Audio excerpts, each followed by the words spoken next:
The greatest power you possess is your ability to choose. Join Lowe's Moore as he reveals how you can begin to maximize that power by exploring yourself on the deepest levels and committing to making lasting and positive changes. Get ready to achieve breakthroughs that will lead to accelerated growth and transformation, because you are now tuned in to The Blueprint. Why the actions contradict the lamb. I'm fellowshipping when I'm with the fam. That's more relations, that's forming a phonic.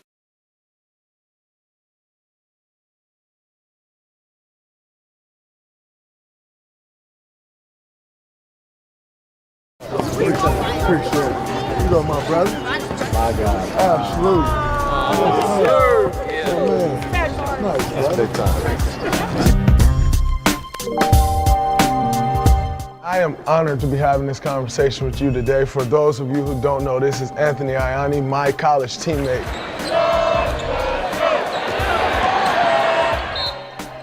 Motivational speaker, author, and he's done it all through the lens of autism. Just so everyone else know your journey once the ball stopped bouncing at Michigan State. So basically, I got a phone call from Brian Calley, who was our lieutenant governor at the time, and his office called my parents' house and said, hey, would Anthony be interested in keynoting an autism gala in Detroit? And of course, this is when we were in the tournament, and I was like, let me wait till we're done, because I would like to focus on getting to the Final Four before I make any decisions. So after we had lost to Louisville, I told my mom, I said, hey, call up the lieutenant governor's office, tell him I'm in. And so I did like a 9-10 minute speech, got a great response to it, great ovation to it. After I gave my speech, I was with my girlfriend at the time, and I told her, I said, I think I know what I'm meant to do in my life.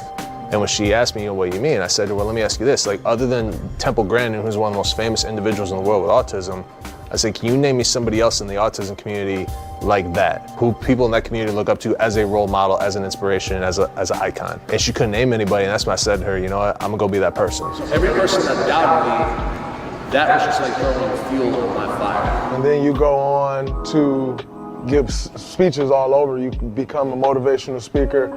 You go on to write a book. Share with us the name of your book, what we can find in the book, and just what was that journey like in writing that book as well. So the book is titled Centered Autism Basketball One Athlete's Dreams, and it's basically about my entire life story, like days leading up to the diagnosis itself, and basically my journey throughout elementary school, middle school, my basketball days in high school, basketball days at Grand Valley State and at Michigan State. Because a lot of people day-to-day look at me and kind of go, and you may have been the same way at first, was, how does Anthony have autism? I don't see it, I don't recognize it. So they get to see and hear about those descriptions of me being on the autism spectrum in that book. And one of the things that I've learned since educating myself when I first found out that you were on the autism spectrum was there are several different types of autism. You have the autism spectrum. Can you help me better understand exactly what you were diagnosed with? Right. So I was diagnosed with pervasive developmental disorder, or PDD-NOS for short. So it's kind of almost along the same lines as Asperger's, but it's very high functioning autism. My biggest weakness is, as you know, is the language aspect of things. So growing up, I had a very tough time in school, even to this day, understanding different nouns, different verbs, idioms. If you had told if the 5-year-old me was sitting right here and it was raining really hard outside here in the Bay, and you go, oh guys, look, it's raining cats and dogs outside.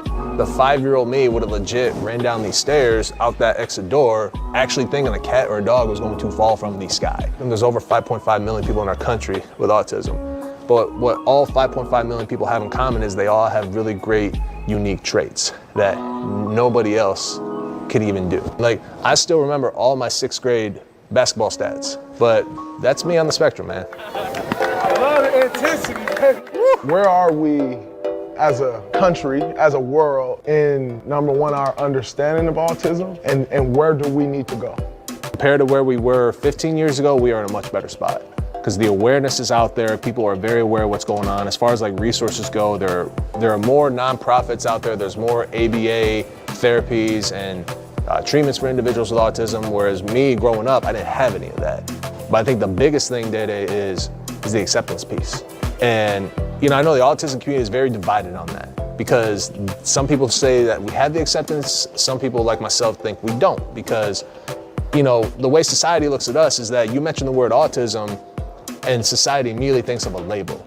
They immediately think of that individual with autism who can't talk, who can't do things for his or herself. But it's more than that. You know, it's advocates like myself, it's advocates like Temple Grandin. It doesn't matter where you're at on the spectrum, you are very unique and you have your own unique talented traits in life. Stand right next to you.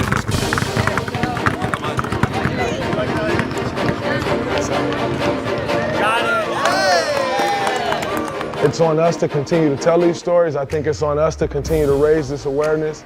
And that was my whole reasoning for wanting to do this. But most importantly, kudos to you for sharing your story, for continuing to be an advocate, because we always think it's just us. We always think I have an issue and I'm going to hide my issue because it's just me. Like, it's me dealing with that issue. What you quickly realize is, in sharing your issues and sharing your struggles with the world, is there are millions of other people that are dealing with those same issues.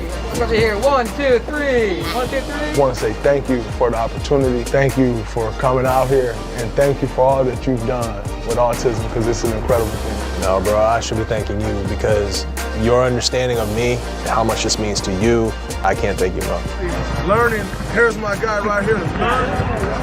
All right, Anthony Ayani, let's get it going.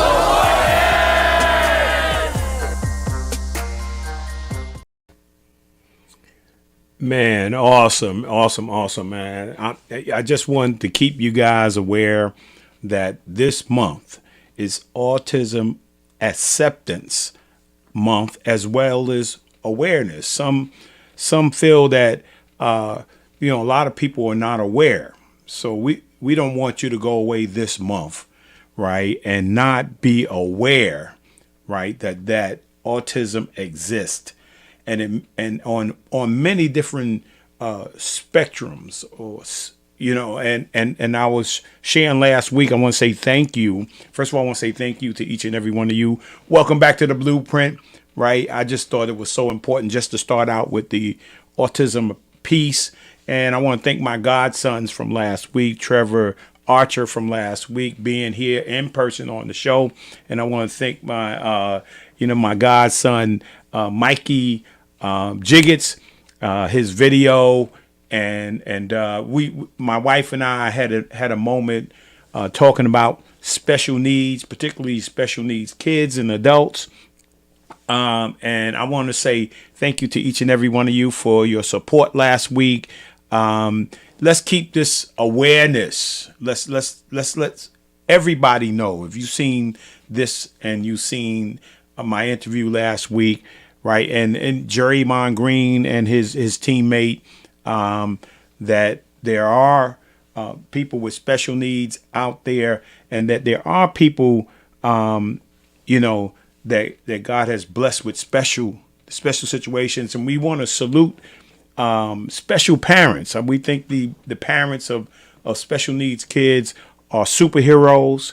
Those who support their kids, love their kids, invest in their kids. It's just a powerful thing. And we cannot, we're making you to the point of aware. You become aware. Now we're saying, okay, you got to accept them, and you got to love those individuals. Like I love my godsons, like I love my son Isaiah, who has special needs, born with spina bifida. Most of his life he's been in a wheelchair basketball player.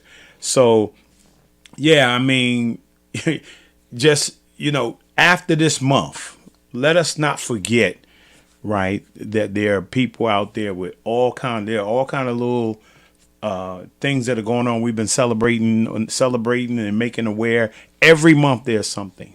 Right. And everybody, let me say this last thing. Everybody needs to be loved. Right. Love is the key to all this. Right. And I'm happy and excited to be able to bring it to you. And so I want to drop this is my pebble in the pond, is my little basketball. I want to drop it in the pond. I'm expecting a ripple effect of this show, and accept and be aware, right, and that autism exists, right, and they are very gifted people, and so thank you again for your support. And man, let me just say real quick here. Hope you enjoying the weather out there, particularly here in New York. It was like 70 some degrees, and just an awesome day. Hope you got a chance to get out and walk around and spend some time with family. This past weekend, I was invited back to the Albany Patroons. You guys, I played in the CBA back in the day, and I got invited back to the Albany Patroons game on Friday night. It was an awesome time to be able to go back to the Armory in Albany, New York, and got a chance to see my good friend Stony Oaks, like a brother to me. His grandson was playing in his first game with the Albany Patroons, and I was excited to get. When I heard that, I was even more excited to get back to Albany to see that. And he was wearing my number with the Albany Patroons. It was just a great night. The Patroons won the game. He ended up being, his first game back, ended up being the player of the game, and he had 34 points in that game as well. My wife and I, we had a wonderful time. People coming up to me saying, well, I was here in the 80s when y'all guys won the championship, man. We loved it. And then see them back supporting the Patroons again, and then bringing their children, their grandchildren, their great-grandchildren, man. And it just brought back so many powerful memories. I don't know if my wife wanted to show, I think she had a video that she might have out there.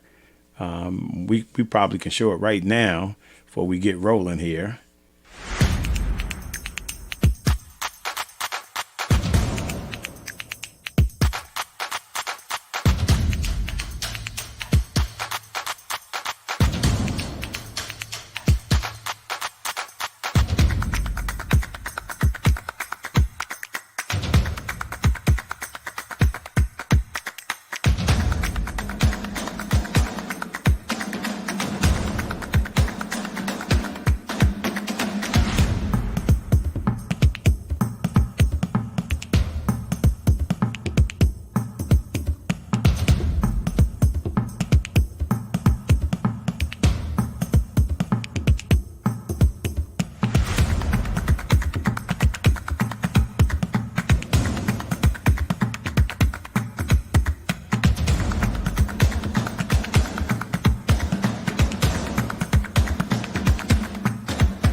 One of the smallest guys on the floor, Jacquet, was amazing.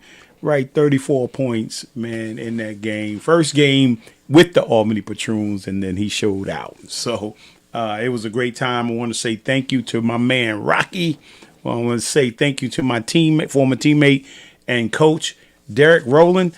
I want to say thank you to Mike. Man, he's one of the guys with the hotel, the Landing Hotel and Casino.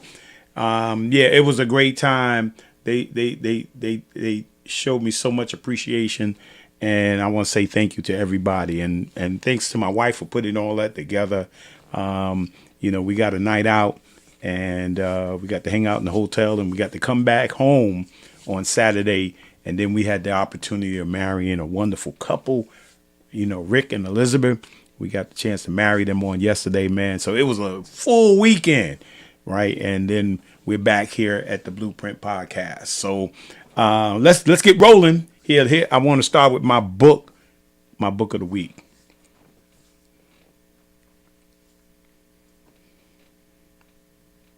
All right. The book of the week by Rick Warren, The Purpose-Driven Life. What on earth am I here for? I think that's a question we all asked ourselves. Why am I here? What's my purpose? Why was I born? I mean, my wife and I, we tried to read this book together back when he first came out with the book. It's a daily read. Each day you go for an entire month, and you have to read each chapter. And then there's some questions and things like that. Of course, we didn't really get through it. Right. And at least I tried to read it several times. I tried to give it to my men's group to read several times. And then all of a sudden, one year, right, I decided to read it. Right. And I completed it, and I was able to write out some things that almost like a life plan for myself and around my relationship with God, my purpose and reason for being here, my assignment that God had for me. And I just kind of mapped all those things out. I think each and every one of us, right, we need to be purpose driven, right? We need to have a plan. I don't care how old you are, right? It's never too late to start to plan, to have a plan for yourself, right? To know what you want to do next week, for an entire month, the next 3 months. What do you see yourself doing, right? The next year, the next 3 years, the next 5 years. I think you ought to have, you hear me say on here all the time, right, about the importance of having a life plan, having a vision, right? When you have a vision, when you have purpose, you know the direction you want to go in, right? And of course, there's going to be detours, but it's okay because you got a plan. Right. And that's really what the blueprint is all about, is making sure that we have plans, that we have vision for ourselves, that we set goals for ourselves. And this is a very powerful book. Man, if you find yourself to be stuck, right, hard to move forward, right? If you find yourself to be stuck, this is a very powerful book, right? And you need to pick one up, whether it's online, right, Kindle, Barnes and Noble. You need to get this book and start moving forward in your life. And I know the pandemic has slowed us down, caused us to pause, maybe put on hold our goals and dreams. I said it's time to get started again. Let me light that fire tonight. Get started again, right, by starting to read this book, Purpose Driven Life. And then my word of the week, right, you have to be purpose driven, right? You got to know what you want. You got to be purpose driven. You got to get a drive going. You got to get excited, get up and move. Right. And, if you're going in the wrong direction, right, turn around and figure out what it is that you would like to do with your life. Right. And then become purpose driven. Right. That's my words of the week. And then here's my affirmation of the week. My affirmation moment, my Hill and Pierce Hopper affirmation moment.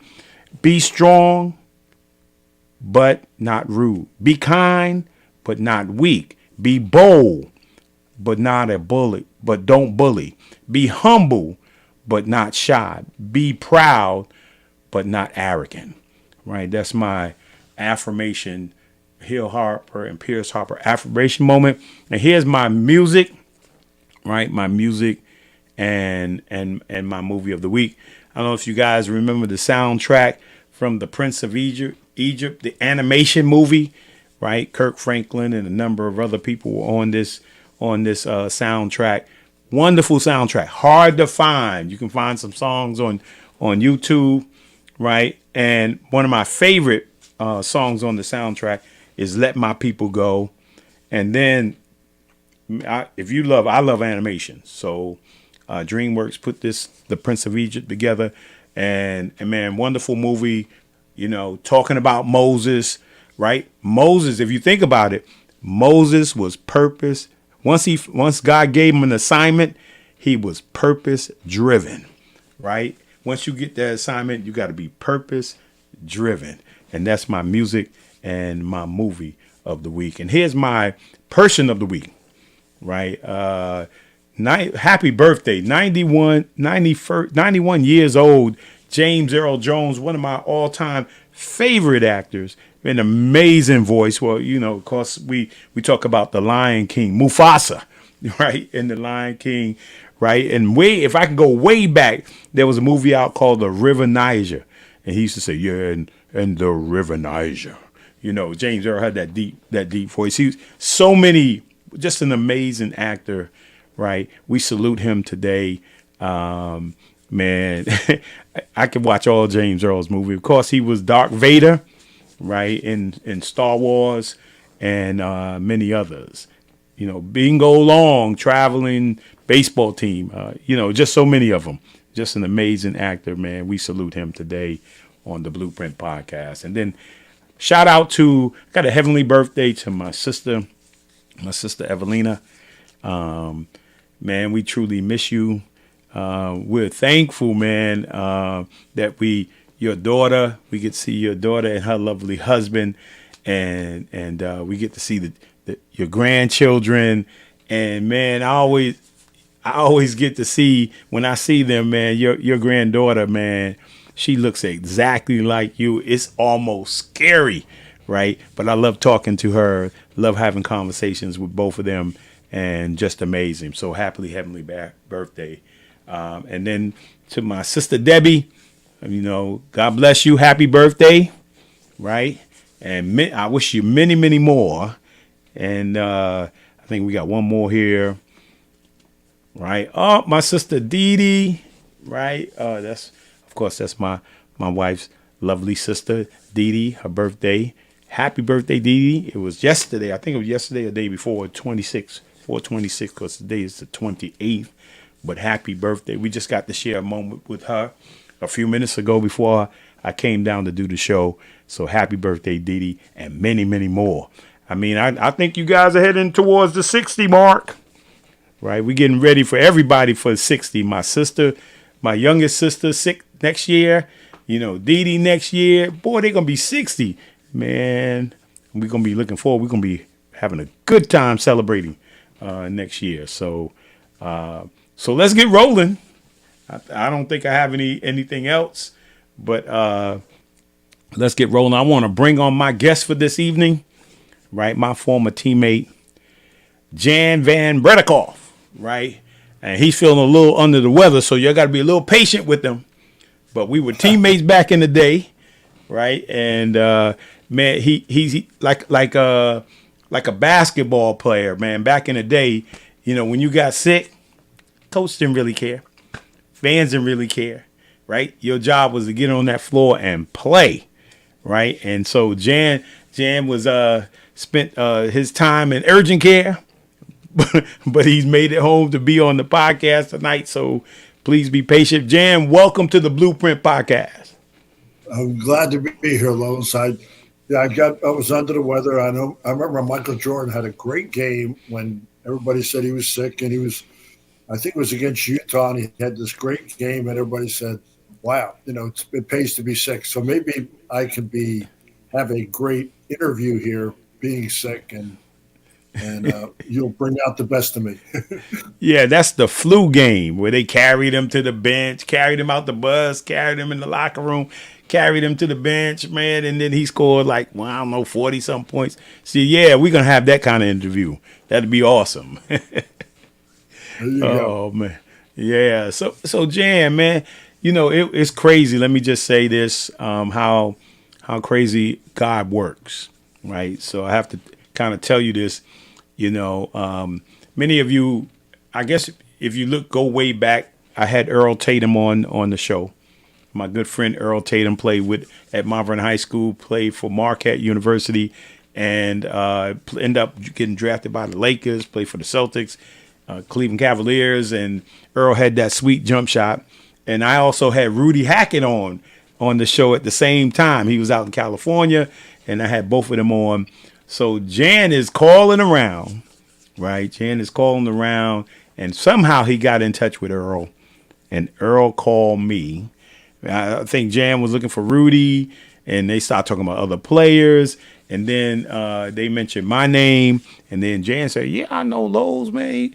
We played together, and so Jan and I got in touch, and we talked for a while on the other day, man. Then I invited him to the Blueprint, and want to talk a little bit about his journey, right? The journey of Jan Van talk about Bredikoff. the Mount Vernon Five. I mean, to think of all those guys that came out of Mount Vernon and went to the NBA is just absolutely incredible. And like you mentioned, you and Earl and Rudy, but then we had the Williams brothers, Ray and Gus. Yeah, And I ended up playing with Ray and you and Rudy all with the Nets. So to yeah, think I no, got no. blessed to play with five of you, three of you guys, and played against Earl when he was at Marquette and I was at Vanderbilt in the Sweet 16 game. So there's an awful lot of overlap as we get older. We can't believe how many people are in that same fraternity. Yeah. Talk about that a little bit, man. I mean, because sometimes people just hear basketball, right? Oh, basketball. And so the fraternity starts, this game that we love, becomes Right. a fraternity. It becomes more than that we were just basketball players. Or we become like a family, right? And talk about that and your experience in basketball, and how you stay with, because some of us we got a small group we stay connected with, right? And then we got a larger group. We know there's a larger group, and then we got the history of it. You got the history of the game. We grew up watching it. We grew up playing with people. So talk a little bit about you mentioned fraternity, but talk about the basketball fraternity. Well, I think, I grew up in basketball because my father was a coach. So when I was a kid, I was going to his games. He was coaching college all the way through my freshman year. And then my sophomore year, he got the job with being the coach of the Lakers. So we move out to Los Angeles, and there he is. He's coaching the first year Jerry West and Elgin Baylor, and the next year is Jerry West, Elgin Baylor, and then added Will Chamberlain to the mix. So, I was like right there on the, almost a courtside seat watching the greatest players. There's three Hall of Fame players there. So I was kind of, learned a lot about basketball just, being there. And then I was fortunate enough to go to Vanderbilt and then play on the collegiate level. And we had success each year and got better and better. As you can see that picture, I used to be really skinny. Like George Gervin and I were the exact same age, and we were both the two skinniest people in the league. It just happened to be that he was just a lot better at being skinny and was a tremendous shooter and scorer. But like you said, you get to know people differently, whether it's on trips or you get traded to another team. But there seems to be a fraternity from when we played because we didn't make that much money. And, we were struggling all the time to stay in the league or to get better or have our team win. Now you see that the NBA and guys that come off the bench are making more than the very best player that ever played during our era. So I think there's a certain camaraderie and fraternity because, we played when there was just the love of the game.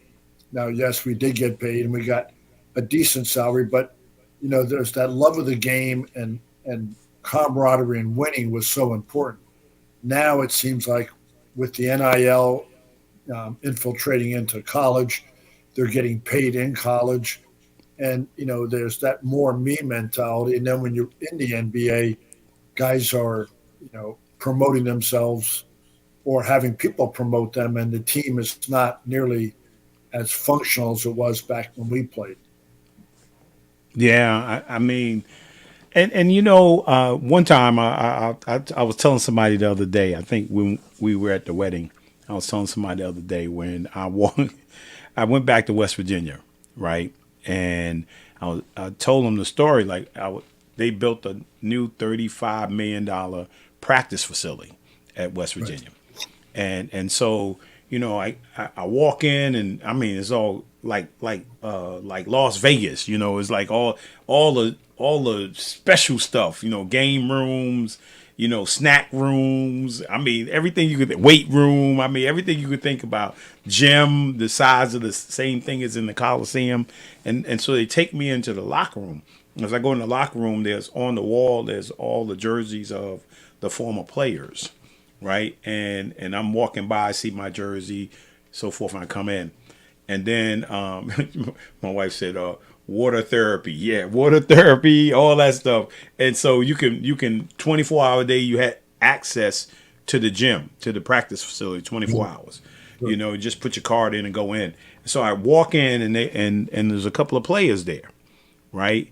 And I look in there, they got lounge chairs, people laid back in lounge chairs. They got a hologram of a picture of themselves in the locker, right? And I mean, leather seats, I mean, cushion and stuff. And so I said to the guys, I was like, when they turned around, they said, hey, this Lowe's Moore used to go to here like that. And I said, I don't know, it just came over me. I said, say thank you to me, right? That's what, because I was thinking like, there was no carpet on the floor, right? Nope. We had the wooden box on the floor that you would unlock yourself, and you were in a cage. Right. So we had no frills. It was called no frills basketball. Right. And then these guys now have access to all these things. And guys like myself, you, and all the guys in the past, right, made that happen. Because if we didn't go to those institutions and went on to play hard and be successful and play through pain, right, injury, all that kind of stuff. And now that millions and millions of dollars are being made, right? We didn't see that, right? But I think you're talking about that fraternity of guys that we didn't know that there was more, right? We didn't know that there was reclining chairs and game rooms and all that kind of stuff. We didn't know. It is just what it was, right? And it was first class for us, but we opened the door for a lot of kids. So I think that's what you're talking about in terms of that fraternity.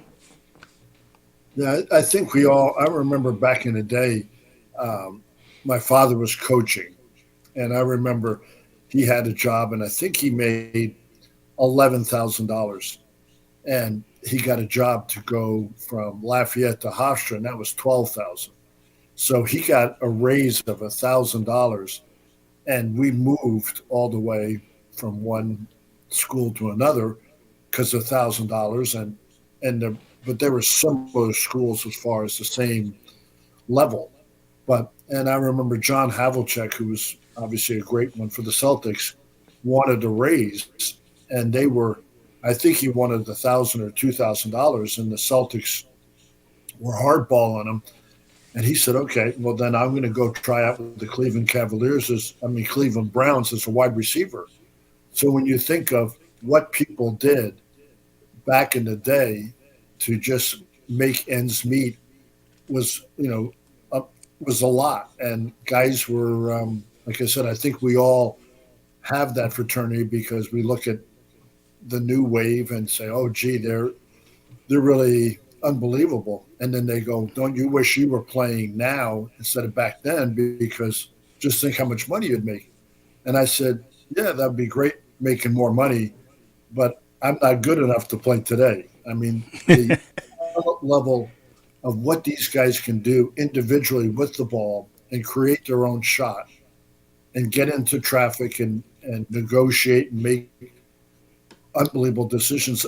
I didn't have that ability at all. So, I guess I played at the right time because that was the right climate for me. But today I can't see myself, even thinking about playing pro basketball because the talent level's so good.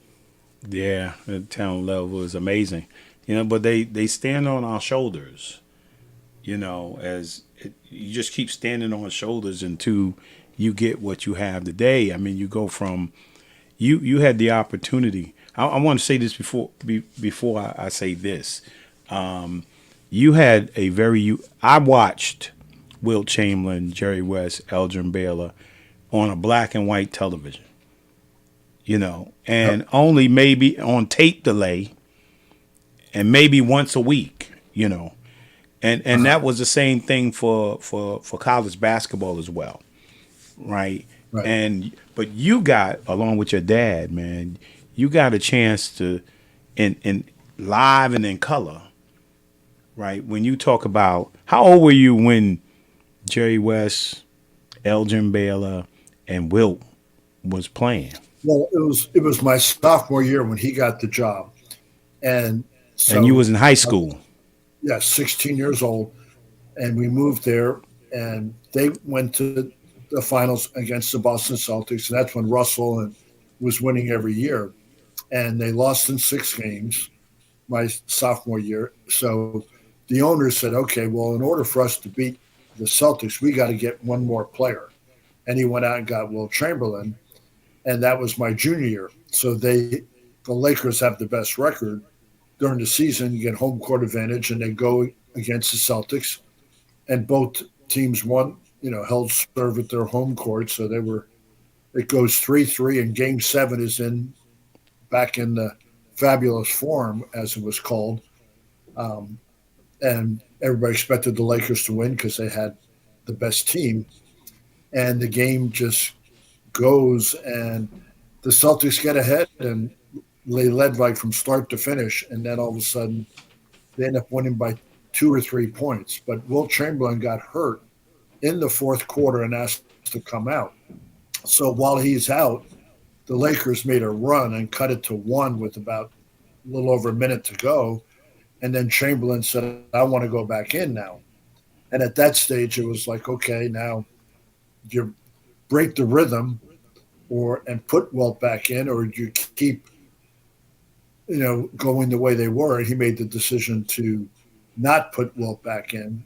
And at that stage, they end up losing the game. And then that was the end of his career with the Lakers. So he decides to leave and go to Detroit for the next year to coach the Pistons. And at that stage, I had taken a step back from my career as a freshman. I was a good player in Princeton. And then my sophomore and junior, I didn't do much in California. So I didn't want to move to Detroit for my senior and start all over again. So I stayed back, and my senior turned out to be good. But even though I got that ability to see the Lakers play up close, I never went to one of their practices. So I was never around the team. I was just a spectator, just like my mother and sister were. Right. Yeah, but I mean, I'm just thinking about, like, I'm looking at it on the TV, and I'm amazed at those guys, right? I'm amazed at those guys, and you are sitting right there. They like walking by you, man. It's like a kid in the candy store, man. Yeah, it was an interesting experience, that's for sure. And I didn't, like I said, I didn't get to know them, but they were. I liked their team. I liked their players, but at that stage, I was not making my mark in the basketball world as a player. I was just a fan going to the Laker games, and every weekend, I would watch UCLA play basketball on TV, tape delay, Friday and Saturday night. I'd watch that every single time. Dick Enberg was doing the games. They had Jabbar, and I would watch them and I was like a spectator or a fan of basketball through my high school career, basically, until my senior year, when I started to grow and my abilities started to mesh with my height, and I was able to turn out to be a basketball player, whereas I was a fan until then. Okay. And so talk to me a little bit about what you think back in that time. Talk a little bit about your family.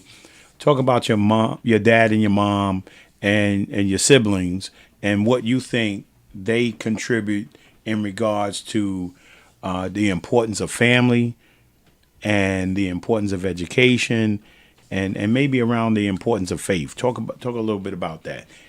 Growing up in the household and the things your parents instilled into you and your sister.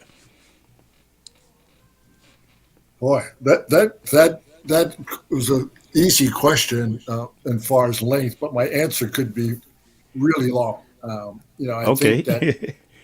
a lot of us end up growing up in dysfunctional families more so than we think. At the time, I didn't think my family was dysfunctional because I didn't have anything to compare it to. But I had three sisters, two that were twins that were 3 years older, and then I had one sister who was a year behind me.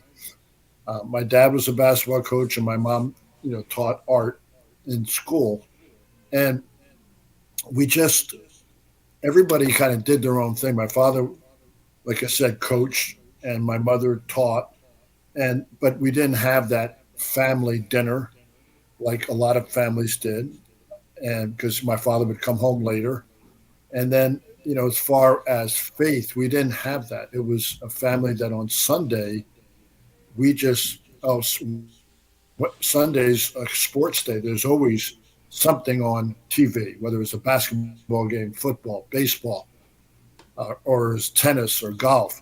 It was always about sports. So I went through my entire high school not knowing really who God was or the importance. And when I look back, it was a dysfunctional family. And my father didn't come to my games. My mom came to my games, but really didn't say, oh, you're playing good or you're playing bad. It was just kind of there to support me. So I think it was an unusual family atmosphere. And it wasn't until I got to college that I started to see my teammates and then my wife, who I was engaged to during my junior year and senior year. And then I started to see what the world was about. And then I started to have a different perspective.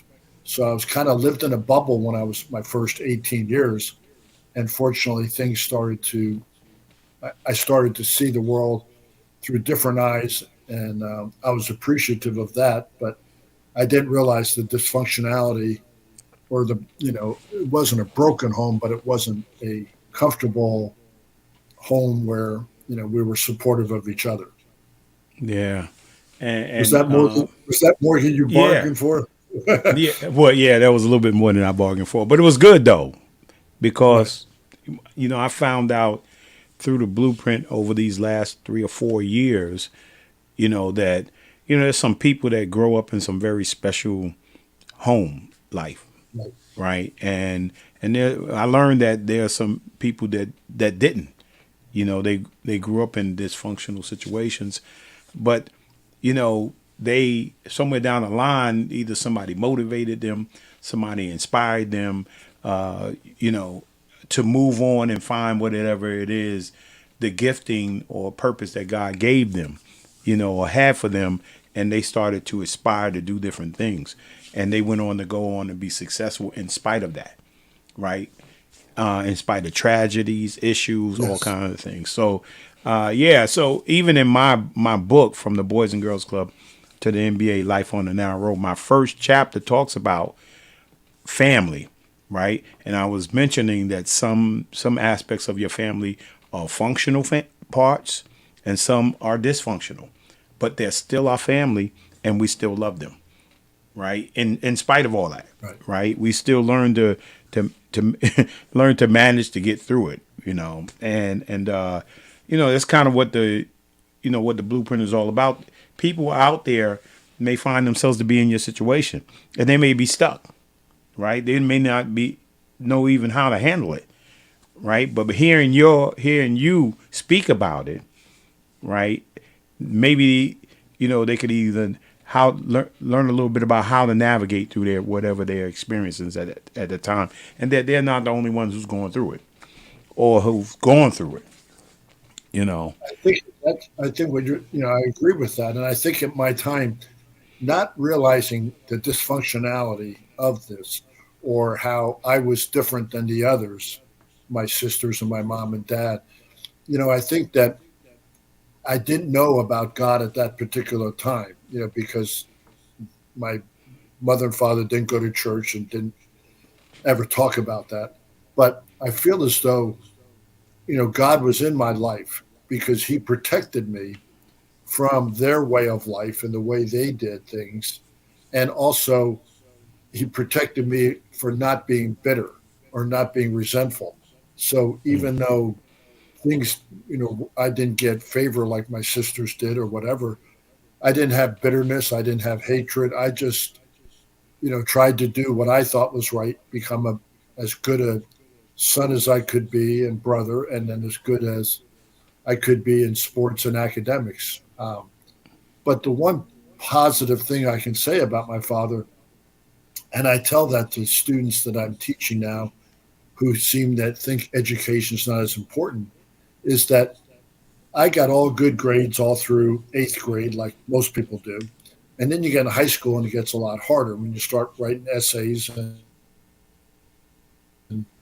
everything else. And so my freshman year, first quarter at going to Princeton High School, which is a really good high school, I ended up coming back at the end of the first quarter and I think I got one or two B's and C's and one D.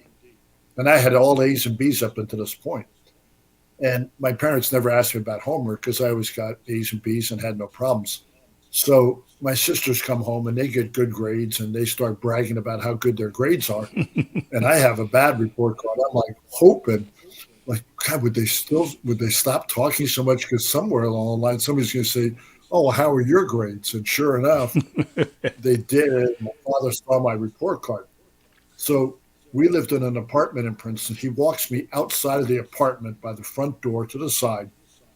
And I can remember that to this day. And he looked at me and he never said, you're a good basketball player, you're a good kid, you're a good student, nothing. There was never any good or bad. It was just, and he goes, what are you doing? And I said, what do you mean? He goes, these grades are ridiculous. You think you're a basketball player and these grades, you think you're going to play basketball? You're not playing anything. You're not even going to go to college with these grades. And it was short, but it was stark. And it was like I stood straight up. And it was the first time I'd been reprimanded. And I remember it lasted like 3 or 4 minutes, but I don't think I moved for like the next day. I mean, I was just frozen. So the next quarters, I got really good grades. Started getting good grades my second quarter, and then my whole last 2 quarters, I got all A's and B's, and then the rest of my high school and college career, I got all A's and B's. But that little pulling somebody off to the side, that and saying something really helped change my academic direction, and I do appreciate that moment. Yeah, awesome. And then you go through college, you have a really good career, and so talk about a little bit about the college and into now going into the MBA or ABA MBA. Well, I was fortunate enough to be at Vanderbilt where we had a really good core group of guys. We all got along well on and off the court. We all played to win. Nobody cared about accolades or points or anything else. And I think that each year we got better and, we blended as a team, but nobody cared who got the credit. So my senior year, we end up getting to be ranked 4th in the country at one time. And at that stage, everybody had different stats, but nobody cared. And I never one time in my entire senior year thought I was going to play professional basketball. I was going to law school.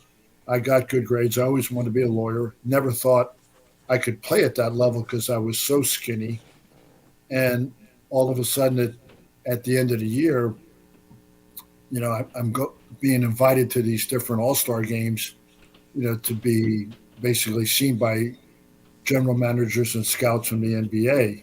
And everybody's like, oh, yeah, well, you're going to play. I'm like, I never once thought of it. And as it turned out, it just basically was like that. That, I think you end up, you know, whatever you want to call it, all boats rise with the tide. So we all end up having better years than we thought. And we all end up having one of my teammates got to play for the Pistons for a year, another one 2 years younger got to play for Phoenix Suns for a year.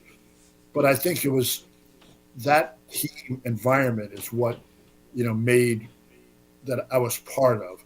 And then I met my wife my junior year, and we got engaged and got married 2 weeks after graduation. And a lot of those players drove all the way up to New Jersey, where she's from, for the wedding. So I think that there were a lot of positive things from my college friends, finding my wife, and now all of a sudden seeing what the world was all about because I was in that bubble my first 18 years. Yeah. Well, talk a little bit more about your wife, man. How many years has it been now that you guys been married?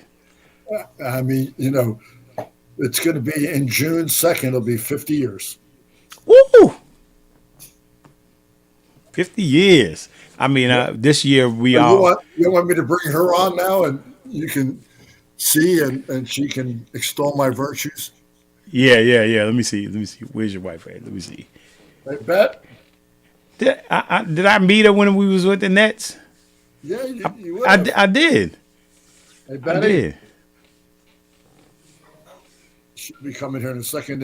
If she does, it'll give me an opportunity to blow my nose again. Okay, here she is. I'm going to go blow my nose. Okay. Some things never change, All man. right. And yeah, it seems like you've got a good partner there with you. What did he say that he? No, he wanted you to his virtue. his Betty, how you doing?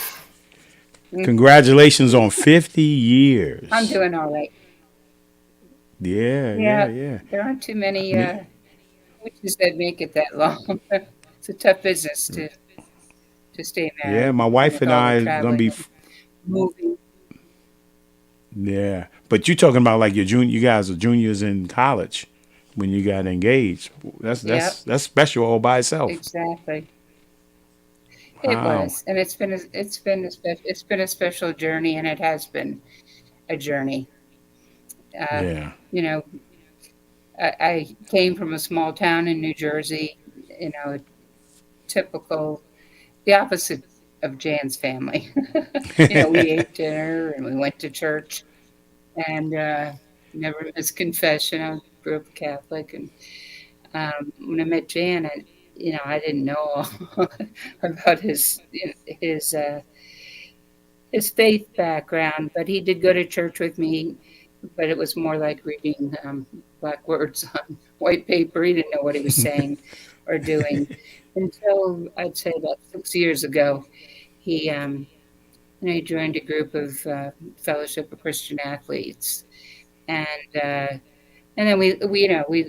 I love listening to these. I love Tony Evans, Dr. Tony Evans, and listen to him frequently. And Jan started to really say, "Gee, I really like him." I mean, because he equates every Bible verse to something that we can relate to today. Whether it be relationships, daily spiritual warfare, like you say, what is our purpose? God, what is your will for me now? And that's where Jan's at. They say life is 4 quarters. The first is to educate, the second is fame and fortune, and then I forget the third, but the fourth is giving back. So that Jan's mission and passion is to pass on values that he had not had instilled in him as a youngster. Had he thinks he'd be in a different place today. So he meets, once a week with these men who have everybody has a story. And, right. And I can't say the names because they're affluent people, and I don't want to, infringe anybody's personal history. But the more vulnerable people are, the more people open up. You know, you never know what little piece of your story is going to change somebody else's life. And he's just gotten so much from that, and as well as reading the Bible himself, listening to different. We're very careful who we listen to because there's a lot of Judases out there that know the Bible but Right. don't Yeah. walk the walk. So Wow. that's Awesome. me. I think he's blown his nose. That's enough of me. Yeah. Nobody wants Well, to see thank you, it. Betty. It's a pleasure meeting you. Yeah, No, it's a pleasure seeing you it's a again. pleasure meeting you. Well, it's you as well. It's hard to Yeah. believe, but they say 6 degrees of separation. I say it's God's providence. The way That's He right. connects things never ceases to amaze me. Okay, nice to All meet right. you. And here's the man. No, Yeah. she's more important, but I'm back from blowing my nose. Okay. So check this out, Jan. We're gonna talk a little bit more about basketball, but when I put on the little flyer, I think my wife has a flyer up there, but I don't know.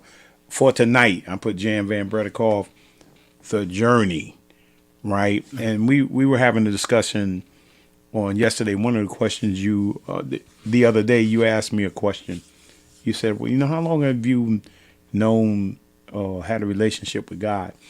And then I was saying, hey, when I was 14, this happened, and then you started talking about like, so let's talk a little bit about what we talked about in regards to this journey now in terms of how it started with the development of your relationship with God, and now you heard me. My words of the week are purpose driven. How you have become purpose driven right now. So let's talk about how you got here to your relationship with God. How did it all happen? And now that you're on this purpose driven place. Well, that's a great question. Like I said, I'm amazed that people like you that found Jesus when they were teenagers, and then others find it much later on in life. But my case, like I said, when I met my wife, her family was different, and they did go to church.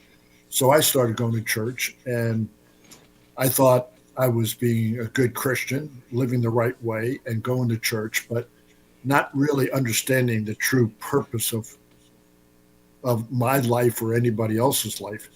And so the whole time I'm playing pro basketball, it's just all about survival. It's about staying in the league and then all of a sudden going to Italy and then coaching and then trying to keep your job as a coach and, the pressures and of what you deal with, you're constantly consumed with that. And it's basically an obsession to play at that highest level or to coach at that highest level.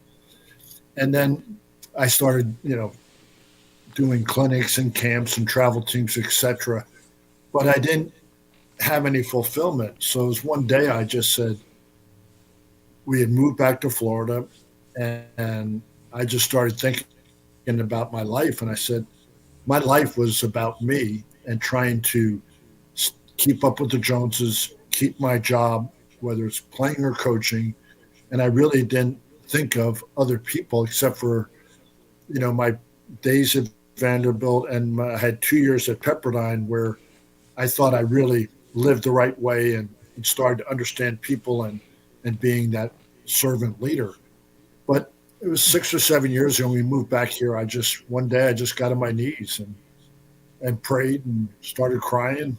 And I said, I've missed the meaning of life. I've really, I should be here to help others, not help myself. And from that day forward, like I said, I got baptized then, and then I went ahead and joined this Bible study group that we meet every Monday.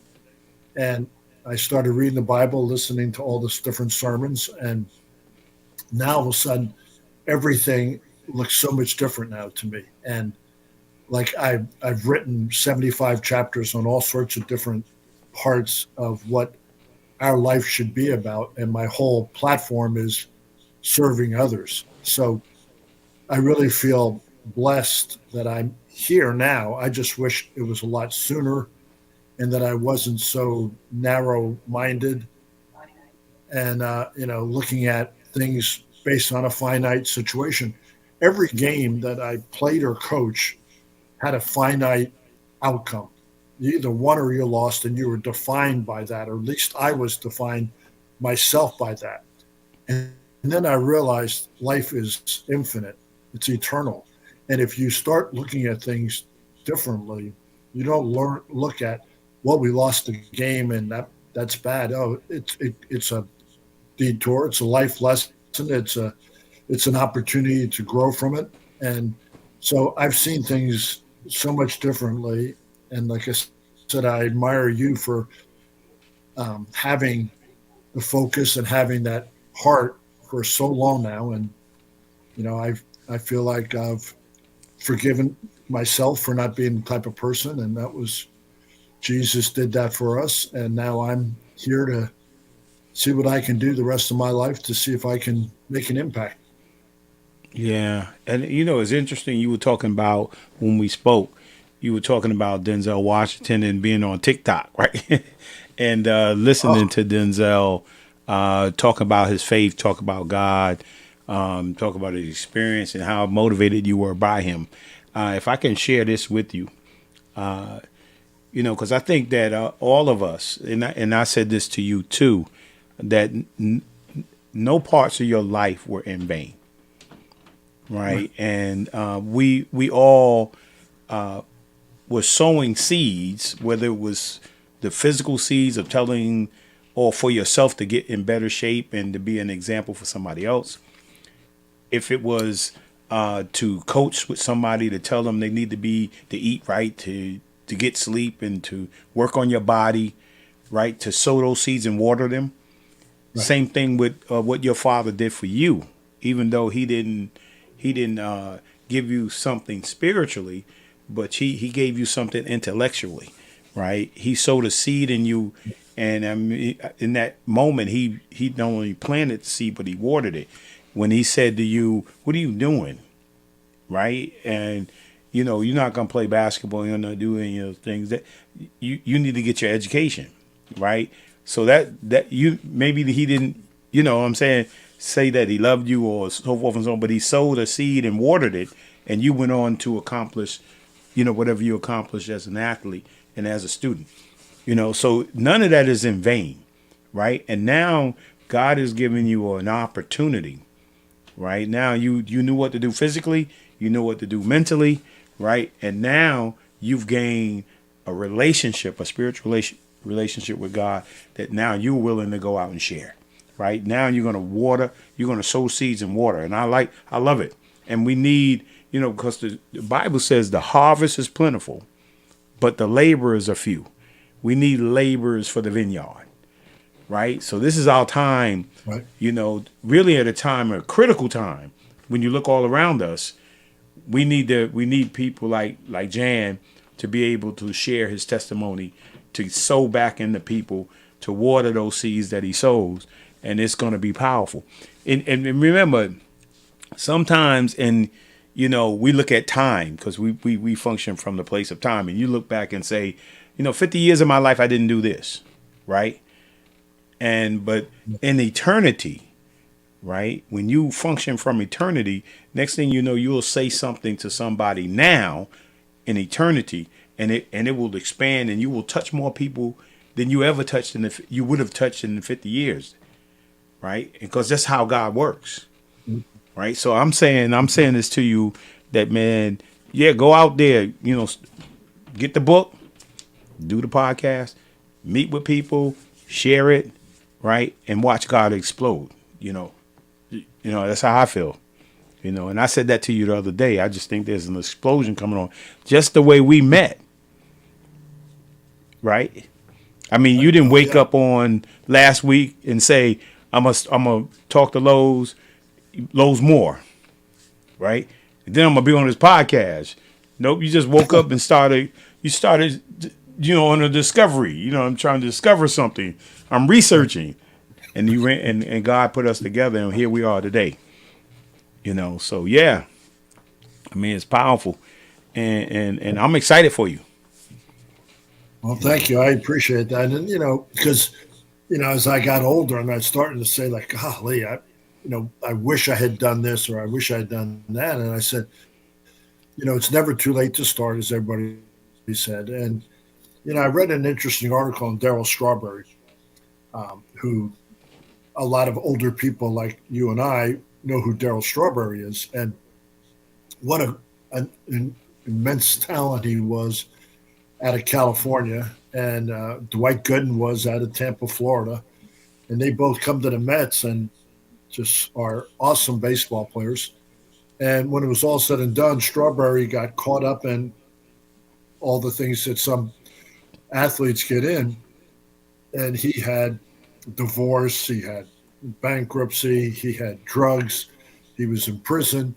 He went through all of it, and then in his last session, he met his wife and, in a rehab center, and he threw all his trophies away, all his articles away, and he burned them, the articles, and threw the trophies away. And I said, I love that. And somebody said, well, why'd you do that? And he said, because that's not who I am. I'm Daryl Strawberry, normal person, then becomes a pastor. But he didn't want that to be a definitive situation that defined him. And I'm the same way. I got rid of all my articles and all those things the same way, because that's not who I am, and that's not who I want to be identified with. Now, I may have a platform that some others don't have because of that notoriety. People say, oh, I remember you were this and that as a player, but that's not who I look at myself internally. Right. Yeah. No, I hear you. That's powerful. And we say old things pass away, and behold, all things become new. Right. And so you becoming new, and I wanted to finish up on that Denzel piece because I don't know if you knew this or not, that when Denzel was a little kid, his mother owned a beauty parlor where you do hair, and a lady was. I have heard Denzel I've heard those stories, and right, just because I've watched right everything he does, I watch. And right, so he I know you know the part where the lady told him that wrote on a piece of paper, and you shall speak to millions. Right. And he took the paper. He still has it actually in his wallet from when he was a little kid. Wow. And he pulled it out. He used to pull it out and show it me all the time. Yeah, this is what she wrote. Right. And so he was asking God, does that mean that he was asking his pastor, does that mean I should be a preacher? Right. And his pastor said, you've been speaking to millions for years. Right. And so, now his mother, when he did my show here, he was talking about when his mother said, hey, D, you do a lot of good things. Right. And you've done a lot of great things. Right. But doing them for God is a difference. And from the point that his mother said that to him, then he started to do, later on in his life, he started to do like where you're at. He started to do things for God. And that's why you see his messages now have totally focused on, what is my purpose, and he's purpose driven about what he's saying in regards to his relationship to God. So you're right on track, man. Yeah, you're right on track. Yeah, I'm trying to follow you and Denzel. You guys are ahead of me, but I'm trying to catch up. Yeah, now you're in eternity. You can catch up faster. You can accelerate now. Yeah. Not only does he say it and he lives it, but he's very, very, assertive in the way he talks and the way he messages. And it's like, he's one of God's vehicles out there helping others. And I love listening to him, and I love who he is. And it's great that you have a relationship with him and have known him and seen him. So Mount Vernon's is all over the place. Yeah, yes it is. And so I want to digress for a moment, man, and because those things that you did in the past are very valuable, right? Like your experience and what a little kid like myself was looking at on television, you was there in person, to see. Uh-oh, somebody's preaching over there. And then seeing What? Elgin, seeing Elgin Baylor, seeing the great Jerry West, seeing the great Will Chamberlain, seeing Bill Russell and John Havlicek, these guys I grew up on, as a young man, I grew up on those things. Those things are very valuable, so those experiences, man. I mean, you've done something. God blessed you to do something that only a very small percentage of people get to do. Right? You played in the ABA, right? And then Yep. you played against some of the greatest players. And you got Dr. J. I mean, I don't know what that was like to go up Where against did you get Dr. that J. picture? I like that picture. You like that picture? We were going to send you that picture, right? Yeah, You and please do. Yeah. and I talked to him the other day. oh, you Um, did? yeah, and when you talk about fraternity, um, Julius has unbelievable popularity and success. And when the ABA folded and we had a dispersal draft, I came to the Nets, and Julius was with the Nets. So I was excited playing him because I always guarded him, and my whole game was defending that good player on the other team, not scoring. I wasn't a scorer at all. And so during that summer before that year, Julius and Al Skinner, who went to Massachusetts also and played for the Nets, they called me up and said, "Hey, you want to play one-on-one, the three of us?" So I don't know, 4 or 5 times we met at some high school and we'd play one-on-one. Whoever scored stayed on. So I got to know him a little bit, but I never had conversation with him. But I know he respected me because he was one of the guys that I had success guarding, not shutting out, but guarding him. So I just, and I know he's a man of strong faith. So I just called somebody and got his number the other day. And it's probably about two weeks ago, and I just called him up. He called me back, maybe the next day and starts talking. He goes, "Hey, how you doing?" It was like we had played together for years. We never even played together because he actually got traded to the Sixers before our season started. But we talked for like 45 minutes, and it was the most relaxed conversation about everything.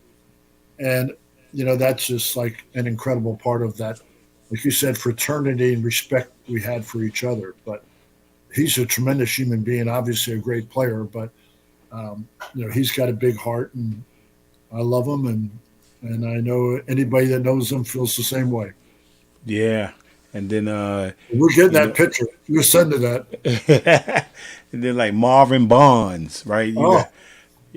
Great talent, one of the amazing. We didn't get really to see Marvin. He wasn't around, for a long period of time, but he was just a tremendous talent. You were in the ABA. That was one of those upstart leagues, man, that had so many great players in it. And then, like you said, you went on to be a Nets. We played together. I think I played with you in 1980, right? I was drafted by the Nets, and I think we had a few pictures of some of the guys that played with us back then. We have, I think my wife, we have some pictures from 1980. Yeah, Wow. This is before 1980. This is when Phil Jackson was playing with you guys. Oh, yeah. See, you go Phil over there. Yeah, and Bernard in the middle. Yeah, I see Yeah, that. Bernard King. Yeah. And then pictures, you see Bernard is over there. Great team. I think that's Johnson or George Johnson over there. I mean, and Eddie Jordan. Fast Eddie Jordan and Super Fast John Eddie Jordan. Williams. Super John Williamson. Yeah. I see Mr. Theokas back there, and yeah, man, back there. And then we got Dr. J. Back in the day, some of the players you played with, there go Jan right there. Yeah. Yeah, Bernard King was like he kind of fell under the radar when you think of great NBA players, and I think when we had him with the Nets, he was such a good player. But then when he went to the Knicks, he just took off with Hubie Brown as his coach. But I mean, he was one of those fierce competitors that could score on anybody, anytime, and he was much smarter than people thought. People think sometimes scorers they know how to score, but a lot of times they know how to score because they know the game. And I remember Kevin Durant came come from college. He just was a skinny guy who could shoot. But slowly he started to learn the game and learn about footwork and learn about positioning and playing off the ball, etc. And Bernard was one of those people that learned that really quick in his career. And, he was – the interesting thing was he ended up living in Franklin Lakes, the same place as we did.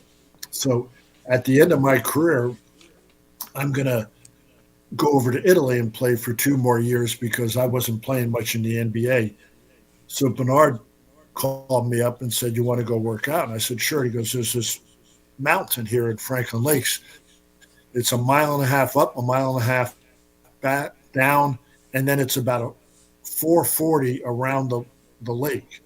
And you want to run with me?" And so I do it. We have a good time. And then all of a sudden we start inviting other players that all lived in that area, whether they were New York Giant football players, Knicks, Nets, and nobody did it more than once because it was a grueling thing. So finally, it was just Bernard and I. And we would go up the mountain, come down, and then we'd hit that 440. And every day I thought I was going to beat him. And he would let me hang in there. And we finally got to about 60, 70 yards away. He'd start to just pull away from me. And I was like, just one day, just let me win. But that's who he was. And that was the best shape I was ever in my life. And he was a great guy and great competitor, that's for sure. Yeah, and he was, a lot of people don't know he was a strategic thinker. I mean, he probably know things and read defenses before and knew what was happening before it was even happening, right? And that's why you couldn't guard him, man. He knew once he got by his man, he knew the guy was going to help. He knew that guy was going to help. He knew what move he was going to do. It was just, and you used to see him in the lobby before you go out for a game for warm up. And he had no ball, and he was going through all his moves back there. He's in the back going, yeah, right, here he come, right, left, and he would just do those little moves in the hallway like he was getting ready for the game. And then when he get in the game, he just explode, Yeah. But 1980, we got me. Huh? What'd you say? I said, he asked me one time, "You're a smart guy." He goes, "What about?" He says, How many places are there from where you can score? Like the 5 positions, the baseline, the wing, the top of the key, the wing, and the other baseline. And I don't know. He says, I said, what, 18? He goes, yeah, exactly, 18 or something like that. And he goes, okay, now let's go through each one. What 5 moves can you do from that position? Like shot, fake, drive, jab, step, and go, jab, step, and then crossover. But he had it all broken down. I was like, I was amazed. He's, like I said, he was, a genius before his time and, like I said, a great offensive player. Yeah. I'm thinking we're still going through some 80s. Yeah, there we go right there. Yeah, I was there, number 11, Darwin Cook. Yeah, they sent me this picture. Yeah. You and Darwin came in together. Yes, we did. Me and Darwin come in together. Mm-hmm. And Roy Sparrow, although he got traded to the Knicks. Yeah. So all these great players, man, we had the opportunity to play with and play against, and yeah, just some just some great times, man. I enjoyed that year. I was expecting to be back the next year, and it didn't happen. Look at this scoring leaders. Got Jan right there. It says scoring leaders, Nets, Well, no, 76ers. that was Magic's rookie card. So That was lo his and behold, card. yeah, that was Magic's rookie card, and lo and behold, there I am on the very end with two icons, and Julius and Magic, and here I am on the side. I don't know how they just put a scrub over there next to him. Nah, you played hard, Jan. I mean, Coach always had you play the toughest guy, and you played hard and you gave it all. You rebound that ball, right? And hey, you put the ball in the basket when you had to, So I enjoyed playing. I got to tell you man. one story. I told this when I talked to Dr. J the other day. I played for Kevin Loggery like he did also, and Kevin Loggery was a great guy, and I played for him for 4.5 years, and he never yelled at me. He never got on me. Other coaches, I had played for Larry Brown, and he might have got on me 25 times in the first practice I ever had as a rookie. It was like, gee, I didn't know what being yelled at was like, but Kevin never did. And we're playing at home. We were playing at Rutgers until Brendan Byrne Arena was built. And we're playing the Sixers, and it's a great game back and forth all the way. And here we are ready maybe to beat the Sixers. So we're up 2, and there's probably about 7 or 8 seconds to go. And I think Mo Cheeks drives in, and I was playing Julius, and all of a sudden as he drove in, I started to see that he was going to get to the basket maybe or dish it off. So I kind of leave my man, and he dishes it off to Daryl Dawkins, and I'm under the basket. So I'm going to go up there and block Daryl Dawkins' shot, and we're going to win by 2. And Daryl, not only did he dunk it, he probably took half my arm inside the basket with him. And so he dunks it, and I foul him. He makes the free throw, and we lose by 1. And I always thought I was, blocking shots was one of my fortes. But we're in the locker room afterwards, and Kevin's going over. He doesn't say anything. He's just kind of pacing around for about a minute. And I'm like, oh, my, what's he going to say? And he goes, Jan? And I look up, and I said, Jan, he goes, what were you thinking? And I said, what were you thinking when Daryl Dawkins, who's 300 pounds, puts the ball behind his head and he's going to dunk? Did you think you were going to block it? I said, yeah. And he didn't say any more. And I was like, okay. One time he corrected me. We lost that game, and I'll never forget that one. It was, Yeah. But Daryl Dawkins was a man-child, that's for sure. Yeah, he was, man. And those were great times, man. And I'm glad, man, that we got reconnected. And man, talk to me real quickly before we get off here. Got a few more minutes, but talk about there's Jan coaching. We got some pictures of you coaching and stuff like that, and the intensity and all that stuff. Yeah, we got Jan coach. But what you some great coaches? I mean, man, yeah, it's John Chaney. Coaches. John Chaney, the man. Yeah, I mean, awesome. And but talk a little bit about before we get off here. What do you look forward to doing? In terms of your journey with now your purpose. Being purpose driven. Talk about some things that you might. There's the story of the starfish that so many people tell and know. And I'm teaching at another school now, and I tell all the kids about the starfish and try to get them to understand, because, if you look at a place in Florida or a place in California, and like a tsunami comes along and all the water, comes rushing onto the shore, and then it recedes back out to the ocean, and you have thousands of starfish laying in the sand that will not live without oxygen. They have to get back in the water, and they can't crawl back into the ocean.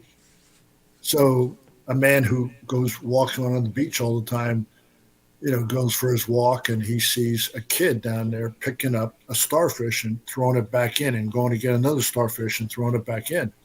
And he said, "There's tens of thousands of starfish here. You can't make a difference." And the kid goes, I did make a difference to that one I just threw back, and I'll make a difference to the other ones I'm going to throw back now. And I think that's what I feel like, if I can be in a position that I can help some of the kids, some of the coaches, some teachers, some parents see what their purpose is, what their value is, and how they can start to become disciples and then have disciples underneath them, then I feel like I will have lived a fulfilled life. But, too many of these athletes, too many of these successful people aren't fulfilled when their career is over, because all they have is money in the bank and trophies. And, but if they can go out there like a Darryl Strawberry and try to help others, that's what I want to do. And hopefully you and I and others can do the same.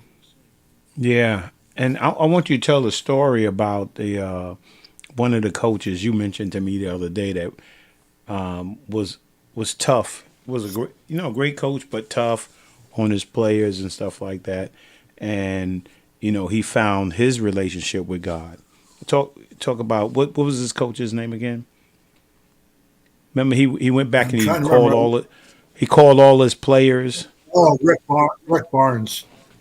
Barnes is a tremendous coach at UT, but he was also at Texas, and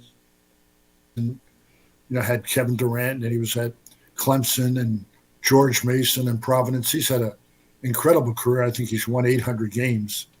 But he was a hard charger, and he really pushed his players, which is the old school basketball way that I grew up and you grew up with, coaches being hard on you.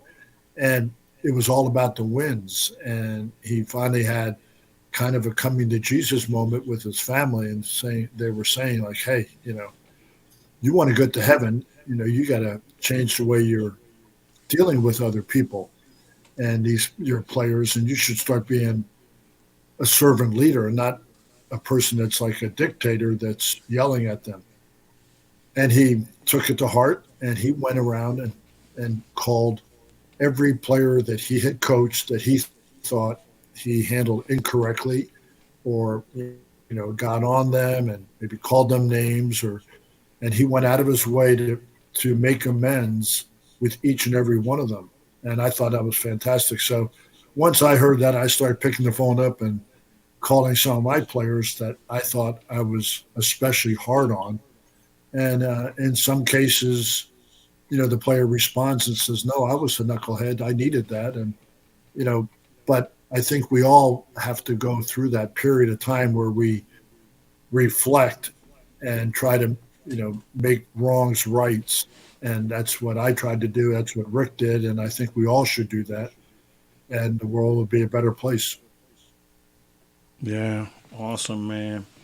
And I want to thank you for coming on, Jan. I appreciate it. Even in the midst of your sickness, you did a great job. It was awesome, right? I know. I have tissues all over the place, and my wife rescued me for a little bit there. Do you have one more time for a little quick story? Yeah, go ahead. Do I have another? Yeah, go ahead. I was talking to Earl Tatum the other day, and Marquette guy, and we played Marquette, like I said, in the NCAA tournament. Maurice Lucas was their star player, and Maurice Lucas was, when I saw Marvin Barnes' picture, Maurice played at the Spirits also, and he was a tough guy. And I remember playing against him. I thought he grabbed my jersey, I had his arm away. He just a nuisance the whole time. And then he comes to the Kentucky Colonels, where I am, and we become really good friends. And his wife and my wife became best friends. So he comes and plays with us with the Nets.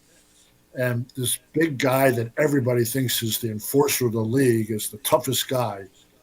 And it's getting snowy and it's cold outside, and there's some stray cats out there. And he lived one house down from me. And he goes to Home Depot and he gets a bunch of wood and makes a big dog house and puts carpet in there for these kittens to stay alive, and puts milk in there and tries to save them.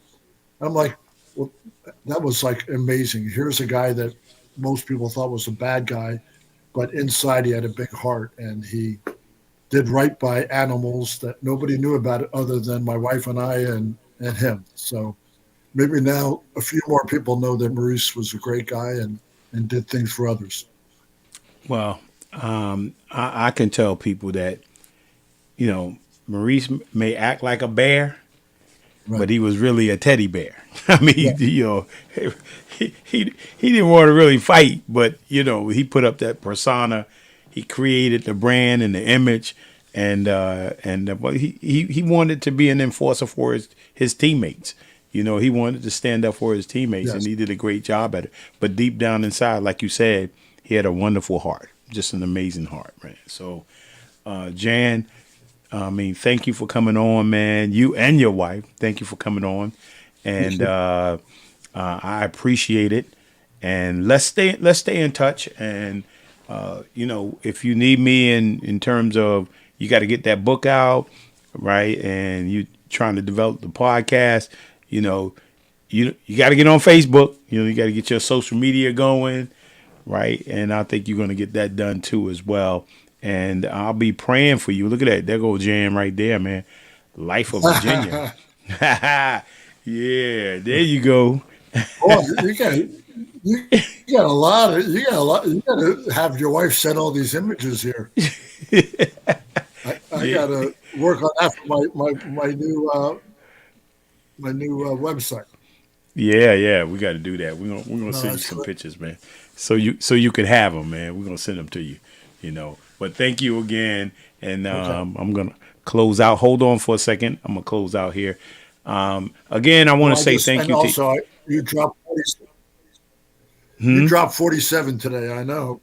I said you dropped 47 on the 6th. Oh yeah, because you called me Jalen Brunson. Little brother. A sweet shooting lefty gets in the lane and makes things happen. Yeah, so when people look back and see who was Lowe's Moore, he was Jalen Brunson in today's time. Yeah, there you know. go. And here's a funny thing: a guy called me, and he wore number 11. He wore number 11. I wore 11. number 11. Yep, he wore number 11 and he lefty. Yeah, so and so it's interesting. A guy texted me the other day, a good friend of mine named Ed Cheatham, and so he texted me. He said, "Hey man, you know, I thought the memories of Lowe's Moore of the past was still in the past, right?" He said, I saw Anthony Davis the other day, right? He said, "Yeah, there go Lowe's Moore right there."